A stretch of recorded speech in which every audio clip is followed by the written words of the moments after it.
ભાગવત તો કહે છે કે તમે જેની વચ્ચે છો ને, આપણે જ્યાં રહી છીએ ને, જે આપણને બધા આપણા પોતાના લાગે છે ને, મોટા મોટા લૂંટારા એ જ છે.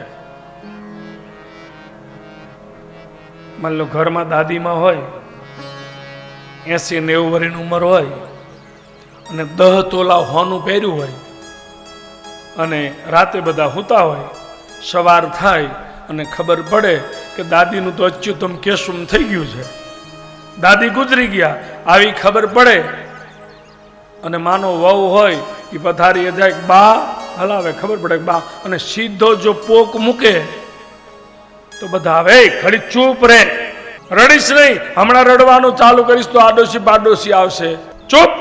તો પેલા બધું ઘરાણું કાઢ લે અને પછી પોક મૂકે. આ બનતી ઘટનાઓ છે, આમાં કાંઈ જૂઠું છે જ નહીં. એમાં આપણે બધા સાથે, આ મોટા મોટા લૂંટારા વચ્ચે જ આપણે છીએ.